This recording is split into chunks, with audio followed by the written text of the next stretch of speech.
পাকিস্তানকে মুখ্যম জবাব দেওয়ার জন্য ভারতীয় সেনাবাহিনীকে ধন্যবাদ জানালো উত্তর পূর্ব ভারত আহলে সুন্নাত ওয়াল জামাত। এক বিবৃতিতে জামাতের সাধারণ সম্পাদক মাওলানা সৈয়দ হিফজুর রহমান মিশকাত জানিয়েছেন, এই দেশের উলামায়ে কেরাম আগেও দেশের জন্য শহীদ হয়েছেন, এখনো প্রয়োজনে পাকিস্তানকে উচিত শিক্ষা দিতে প্রাণ দিতেও তৈরি রয়েছেন তারা। তাই ভারতের বিরুদ্ধে চোখ তুলে না তাকাতে পাকিস্তানকে কড়া হুঁশিয়ারি দিয়েছেন আহলে সুন্নাত ওয়াল জামাতের কর্মকর্তারা।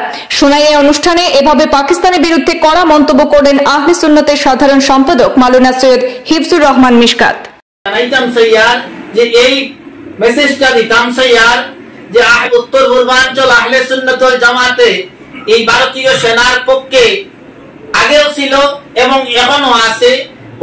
এই আহলে সুন্নাত ওয়াল জামাতের পূর্বসূরি আলিম শাহ আব্দুল আজিজ মুহাদ্দিসে দেহলভী, আল্লামা ফজলে হক কায়রাবাদী, অন্যান্য ৫৭,০০০ আহলে সুন্নাত ওয়াল জামাতের আলিমগল প্রাণ বিসর্জন দিছেন এই ভারতবর্ষের জমিনের কারণে।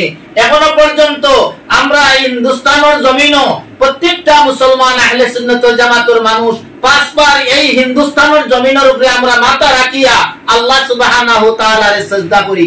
তাই যদি চীন হোক, কোন আগ্রাসন, কোন রাষ্ট্র যদি পাকিস্তান হোক ভারতবর্ষের উপরে আক্রমণ করতে চায়, তো এখনো আহলে সুন্নাত ওয়াল জামাত সর্বপ্রথম জান বিসর্জন দিতে গিয়া এই ভারতবর্ষের সার্বভৌমত্ব রক্ষা করতে এখনো আমরা 100% আমরা মজুদ আছি এবং আমরা সম্মান জানাই, সেলিউট জানাই ভারতীয় সেনাগুলোর, যার উপযুক্ত জবাব দিছে, যারা নিরীহ আত্মীয় এই নিরীহ মানুষরে যারা এই আত্মঘাতী হামলা করিয়া কাশ্মীরের যারা মারছেন তার উপযুক্ত জবাব দেওয়ার কারণে ভারত গভর্নমেন্টের এবং সৈন্যের কাছে আহলে সুন্নাত ওয়াল জামাত কৃতজ্ঞ এবং আমরা সর্বাবস্থায় আহলে সুন্নাত ওয়াল জামাত আছি।